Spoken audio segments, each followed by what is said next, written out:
Esta semana estuve buscando al Señor. Tenía una palabra para hablar de servicio y de identidad. Pero buscando al Señor, pues me habló de un tema específico, viendo las noticias. ¿Cuántos están viendo las noticias de lo que está pasando, verdad? La locura de lo que está pasando. Estamos frente a una sociedad que cada día acepta menos el sufrimiento. No sé si estás de acuerdo. Pero tú le preguntas a cualquier persona, ¿cuánto tiempo quiere vivir? Y le importa más, bueno, mira, no lo sé, pero cuando me vaya que no sufra. ¿Cuántos han escuchado esto? ¿Verdad? Que no sufra, ¿verdad? Y esto es lo que nos está llevando al alto consumo. Sabéis que el consumo de ansiolíticos, antidepresivos, cada día sube más. Y sube más por esto que te estoy hablando. Porque la sociedad no quiere enfrentarse a un problema del alma. La sociedad quiere rechazar todo tipo de dolor y sufrimiento. Pero esto es algo que forma parte de la vida. Y es algo que no es algo triunfalista, sino que viene en Génesis. También entendemos por la Escritura que la tierra gime, ¿verdad? Y el corazón del hombre también gime. Y hay un deseo, hay un anhelo. El otro día, no sé si visteis un programa de televisión, no quiero decir el nombre del hombre, aunque no creo que me vaya a ver, para los followers que tenemos, pero viendo un programa muy famoso, estoy ya frito ya con el programa, no sé si llevan ya 14, 15 años, ¿vale? Y este presentador ahora es filósofo, ¿vale? Ahora le ha dado por la filosofía al gacho. Imagínate, lo ven millones de personas. Y ahora el hombre, antes del programa, se queda mirando la cámara y dice: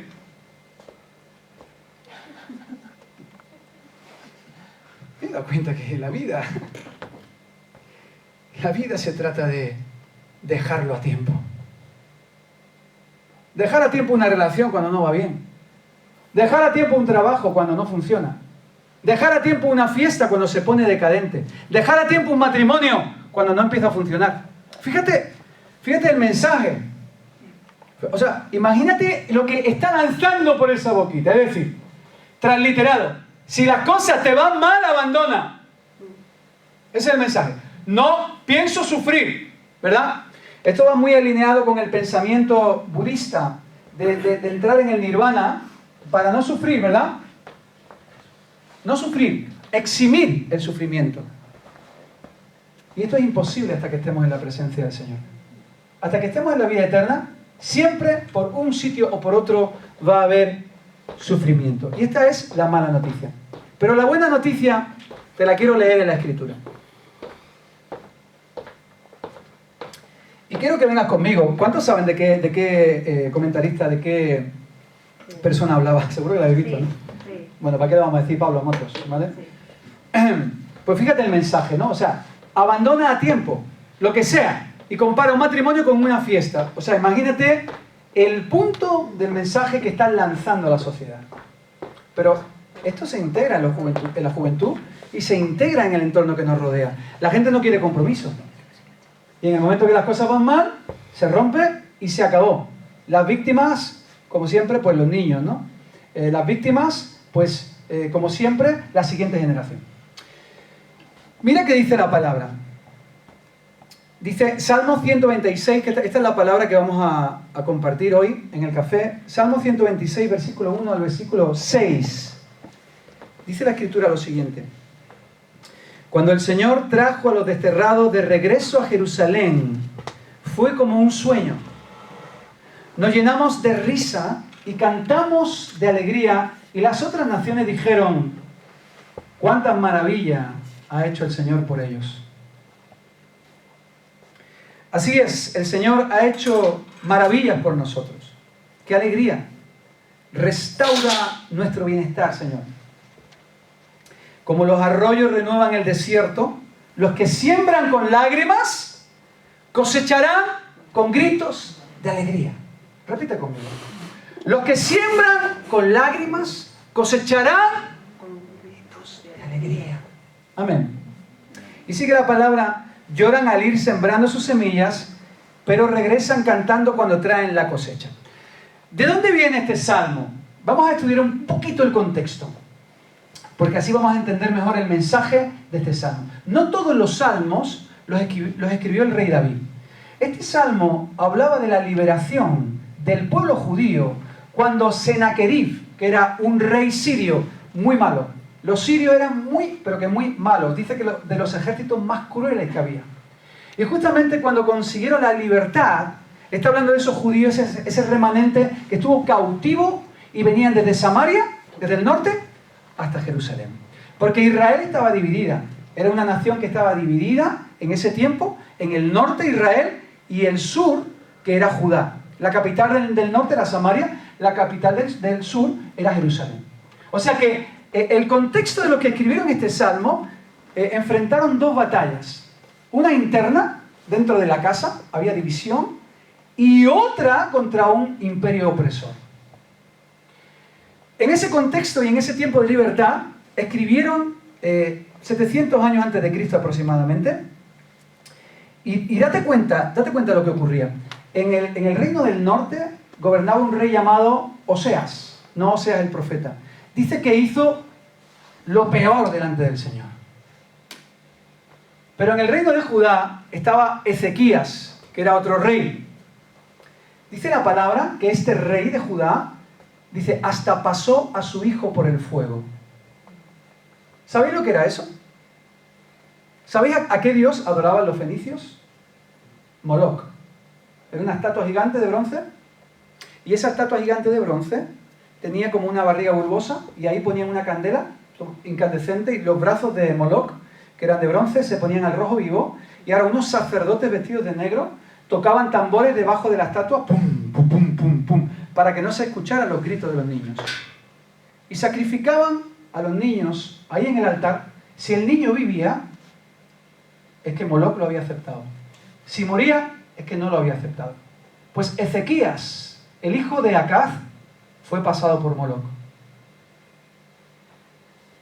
Y dice la palabra que vivió. Y se hizo rey. La palabra dice que su padre fue el peor rey. Pero si lees en Segunda de Reyes, dice que su hijo fue el mejor rey. Guiado por su mamá, que se llamaba Abías, dice que quitó todos los falsos ídolos de Israel, los limpió completamente y empezó a hacer lo agradable a los ojos del Señor.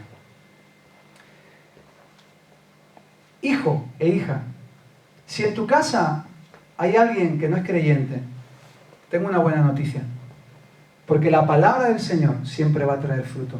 Y aunque su papá no fue el mejor ejemplo, su mamá lo infundió para que fuera el mejor rey. Date cuenta que si escuchamos la palabra del Señor y nos dejamos de llevar por sus principios, aun independientemente de todo lo que estemos viviendo a nuestro alrededor, Dios tiene un buen propósito para ti. Pero tengo que ser obediente. Porque los que aman a Jesús son los que obedecen. Pero cuando yo obedezco a Dios, no lo hago por miedo, lo hago por amor, porque le amo y porque entiendo que es mucho mejor estar como hemos cantado frente al trono de Dios y obedeciendo su palabra y quitando todos los falsos ídolos de mi corazón. Date cuenta por qué te estoy contando todo esto. Hoy en día entendemos que las batallas no son contra carne y sangre, son espirituales.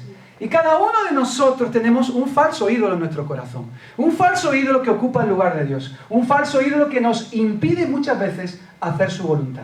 A veces puede ser el dinero, puede ser la música, puede ser un negocio, puede ser una relación tóxica, el novio o la novia con la que no me quiero poner en orden. Ese tipo de cosas que piensas que son tu bienestar y ocupan el lugar de Dios, van a hacer que tu casa empiece a caerse a pedacitos.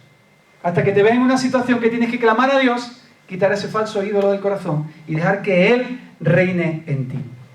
Y cuando Él comienza a reinar en ti, dice la palabra que le da la victoria al ejército de Judá le da la victoria. Y dice que vienen cantando con gozo y alegría.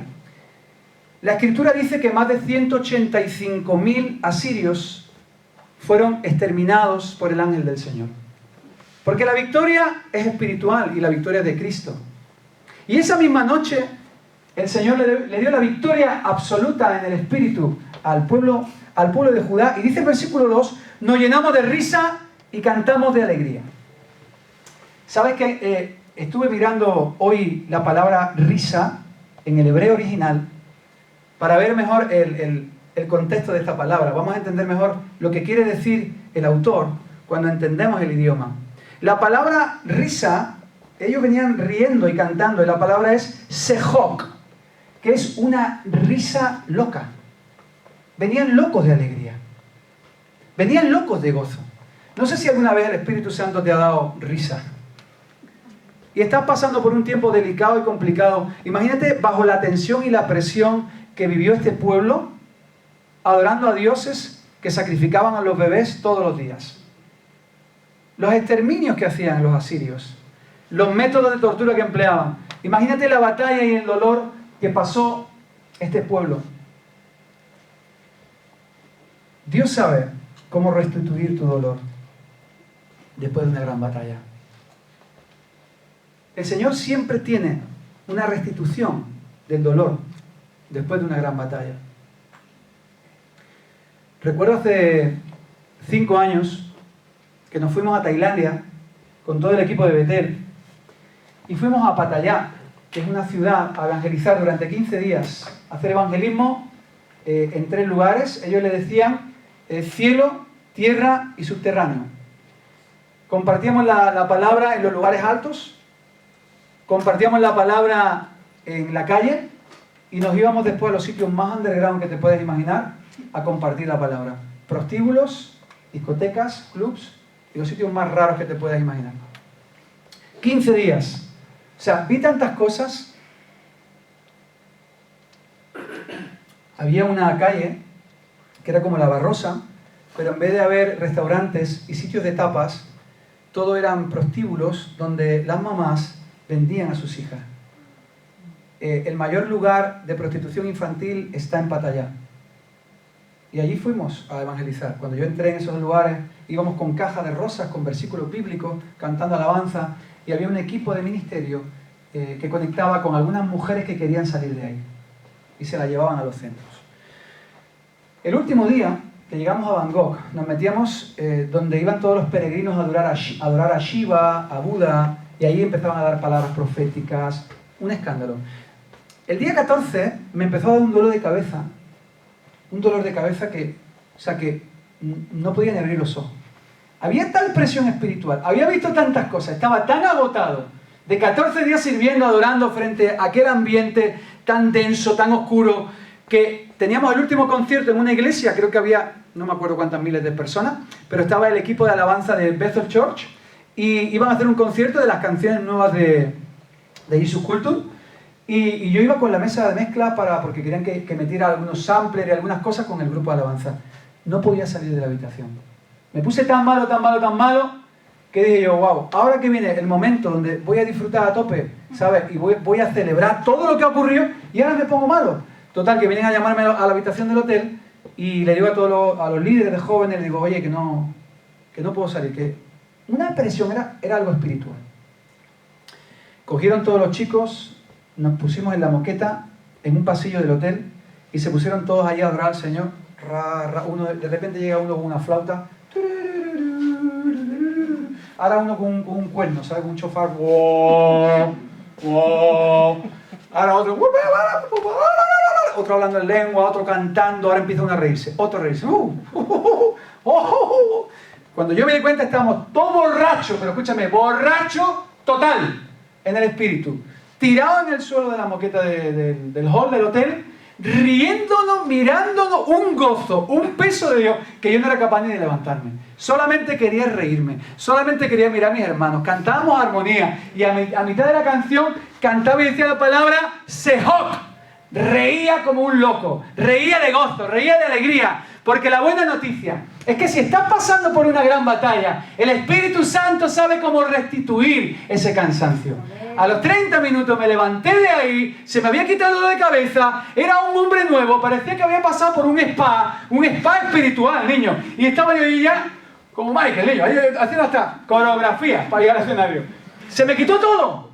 Escúchame, hermano, El Espíritu Santo es experto en sanar, es experto en devolver el gozo que el diablo te quiere quitar, es experto en sanar heridas profundas que hay en tu corazón, es experto en enseñarte a perdonar. Por eso se llama Paráclitos, el que consuela. Así que si hay dolor en tu vida, si hay traumas en tu vida, busca la presencia del Señor, deleítate en el Señor. Y Él concederá las peticiones de tu corazón. Así dicen los salmos. No podemos eximir el dolor de nuestra vida,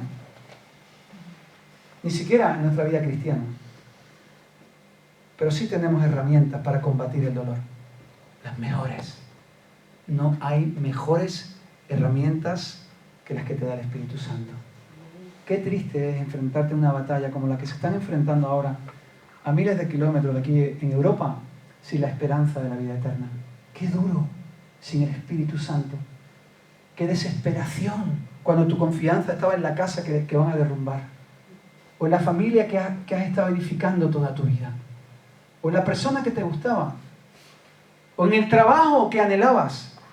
¿Quién sabe lo que va a pasar en Europa de aquí a un año? Nadie lo sabe. Nadie lo sabe. Pero ten claro que si se alían las dos grandes potencias, o más bien se enfrentan, aquí también se va a liar. Pero esto no nos tiene que paralizar en el miedo, hermano. Nos tiene que llevar aún más, de manera intencional, a buscar la presencia de Dios. Porque llegará un día que ese dolor se convierta en un cántico. Se convierte en una danza de júbilo. El Señor es experto, como hemos cantado, en transformar tumbas en jardines. Dios sabe cómo restituir tu dolor en medio de una batalla. ¿Sabes que yo también estuve 16 años en un cautiverio? Desde los 14 años que empecé a consumir drogas hasta los 30.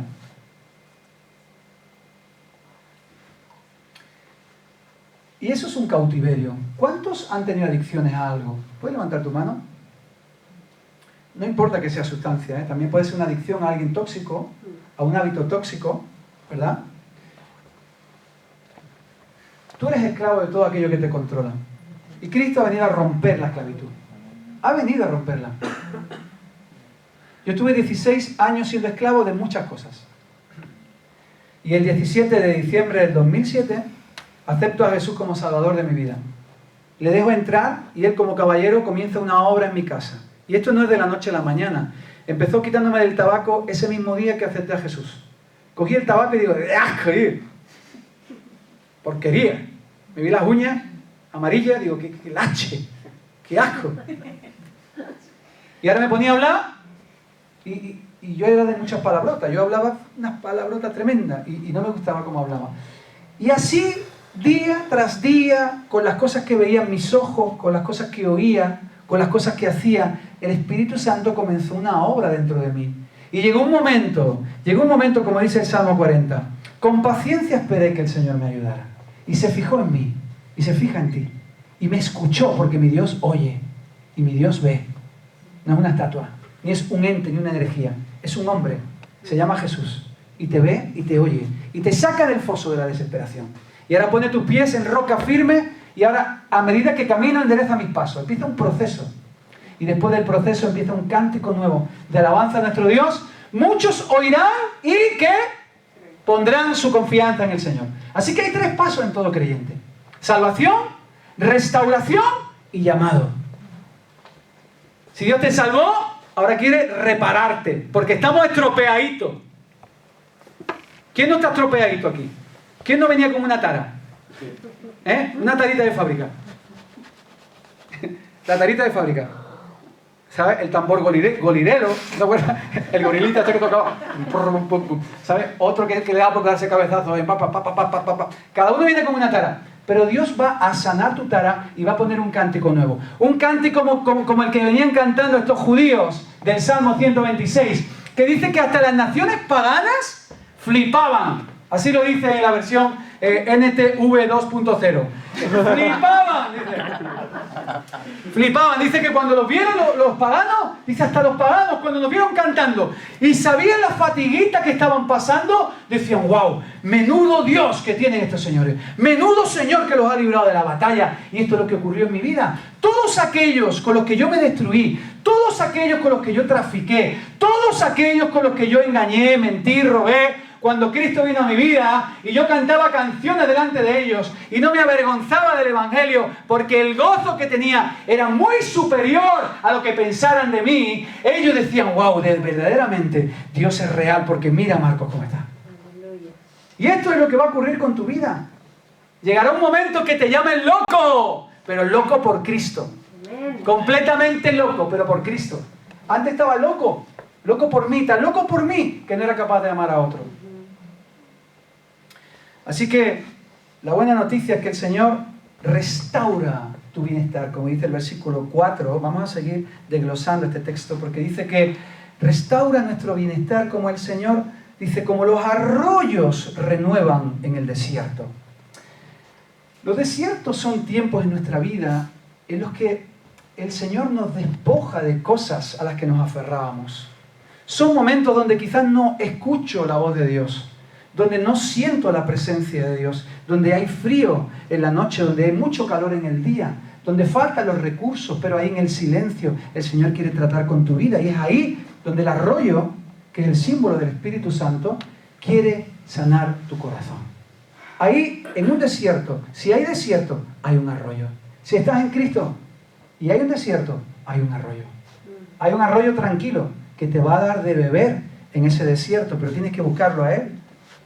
Y qué diferencia tan grande es ver algo dramático en una persona que tiene esperanza y tiene el arroyo, a una persona que no tiene esperanza y no tiene el arroyo.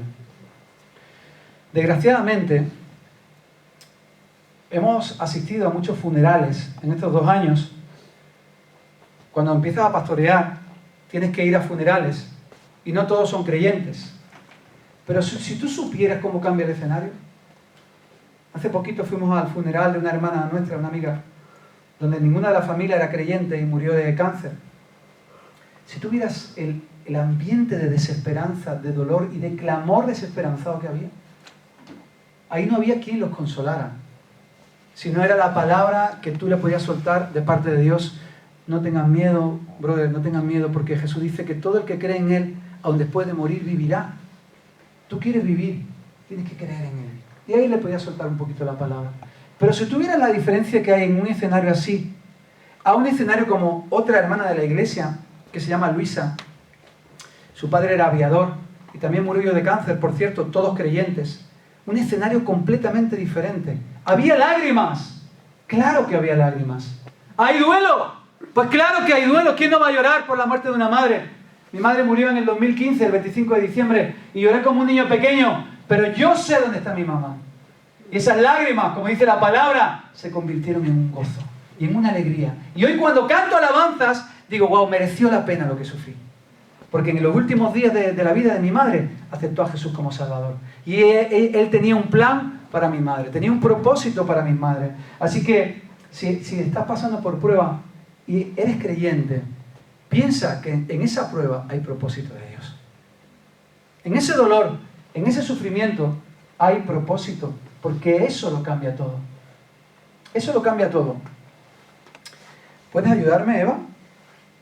Hoy voy a intentar terminar rápido para que me dé lugar a las preguntas, porque vamos a tener algunas preguntitas hoy. Hoy también quiero escucharos a vosotros. ¿Cuántos están conectados con lo que estoy diciendo? ¿Amén? Los que siembran con lágrimas, ¿cosecharán con qué? ¿Con? Gritos de alegría. Gritos de alegría.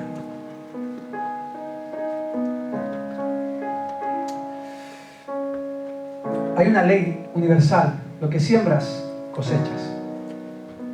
Yo vivo en el campo y tengo un naranjo espectacular. Me da una naranja y me da unos zumos. Ay, qué dulce los zumitos. Unos zumos de rico, niño. Pero dulces, son caramelitos. ¿Tú lo has visto el naranjo? Da unos naranjos que parecen melones. Y unos limones. Ay, qué limones tengo, por favor. Me la han podado hace poquito y el limonero se ha puesto flamenco. Saca una rama, el limón melón, en Chiclana de la Frontera. Tengo una platanera, tengo aguacatera. ¿Y sabes qué? Si tú quieres obtener naranjas, tienes que plantar semillas de naranja. Pero el código genético de esa semilla no te va a dar otra cosa. Si tú quieres limoneros, tienes que coger la semilla del limonero. Porque el limonero no te va a dar ni fresas, ni aguacates, ni plátanos. Te va a dar limones. Y esta es la ley, una ley que habla de que las semillas solo pueden reproducir lo que su código genético determina. Pero pasa igual en el mundo animal. Un cerdito va a dar cerditos, un perro perritos, un gato gatitos. Pero déjame decirte que en el reino de los cielos es diferente. Hay una nueva ley para ti. Los que siembran con lágrimas cosecharán con gozo y alegría. Eso lo cambia todo. Porque Jesús y su eternidad lo cambia todo. Si estás sembrando con lágrimas, si ya no te quedan más lágrimas, si hay momentos en los que lloras en el silencio o intentas aparentar delante de alguien que no eres, pero cuando llegas a la habitación de tu casa te sientes solo, vacío, déjame decirte que llegará un día, que será el día 41, que salgas de la prueba y vayas cantando de alegría, porque fuiste victorioso con Cristo delante de ti. Así que si siembras con lágrimas, no te preocupes, porque vas a cosechar con alegría. En el nombre de Jesús. ¿Sabes que Jesús en Getsemaní, que significa el lugar de prensado del aceite, dijo algo así: mi alma está destrozada de tanta tristeza? El mismo Jesús de rodillas orando decía: hasta el punto de la muerte. Y ahí le pidió a sus discípulos: acompáñame un ratito, Alberto, acompáñame, Iker, solo un ratito, ora, porque mira, el mismo Dios, porque mira, el Espíritu, mira, te voy a explicar algo, el Espíritu está dispuesto, pero la carne es débil. Ayúdame, Jesús, ayúdame a orar 3 veces, y se quedaron dormidos. Llegó un momento en que le dijo al padre, dice: mira, papá, no hay otra vía, a lo mejor se te ocurrió algo desde el cielo para ir por otro lugar. Y el silencio fue absoluto. Hasta que llegó y dice que sudó sangre, dice la palabra. ¿Sabéis por qué sudó sangre? Jesús no era más cobarde que Pedro, ni menos hombre que Esteban. Jesús comenzó a beberse una copa, la copa más terrorífica que nadie puede imaginar, la copa de la ira de Dios. Todo el pecado de la humanidad, gota a gota. Y fue tal la presión que sintió Jesús en su propio corazón que empezó a sudar sangre. Ahí comenzó, por eso se llama Getsemaní, el lugar de prensado del aceite. Y escucha que te lea algo, mira.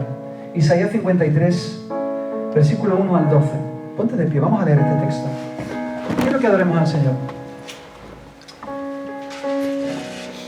Dice la palabra en Isaías 53, 700 años antes de Cristo, en el mismo contexto de este salmo, en el mismo tiempo de Isaías, cuando el rey Senaquerib tenía cautivo al pueblo judío.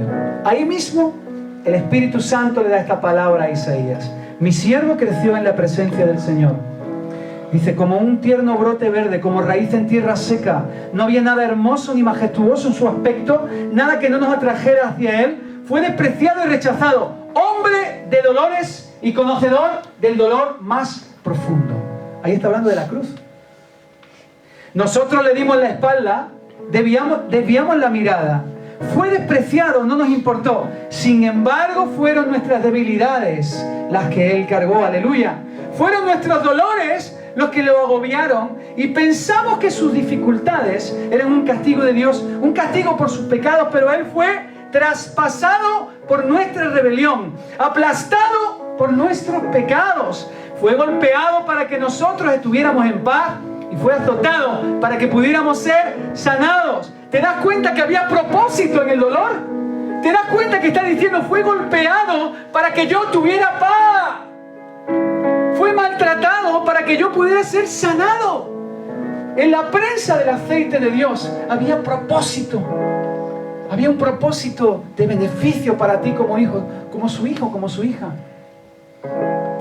Y sigue la palabra y dice: Versículo 7, fue oprimido, tratado con crueldad, sin embargo no dijo una palabra. Como cordero fue llevado al matadero y como oveja en silencio ante sus trasquiladores, no abrió su boca. Manso y humilde hasta el final. Al ser condenado injustamente se lo llevaron y a nadie le importó que muriera sin descendiente ni que le quitaran la vida a mitad de camino, pero le hirieron de muerte por la rebelión de mi pueblo. Él no había hecho nada malo, jamás había engañado a nadie, pero fue enterrado como un criminal, puesto en una tumba de un hombre rico, José de Arimatea.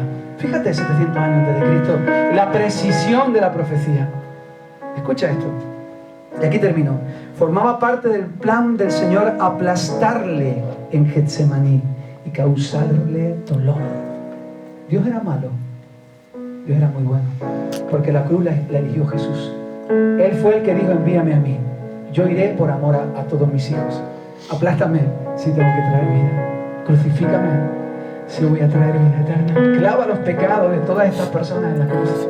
Clava toda la inmundicia de la humanidad, del pasado, presente y futuro en esta cruz, porque yo lo haré, porque yo lo haré. Y mira lo que dice, sin embargo, y aquí viene la parte buena, escucha esto, abre tus oídos. Cuando su vida sea entregada en ofrenda por el pecado, tendrá muchos descendientes que sois vosotros. Vosotros sois el fruto y la cosecha que produce gozo al Señor. Mereció la pena la cruz, mereció la pena el dolor, mereció la pena el sufrimiento, porque Él llevó los pecados de muchos.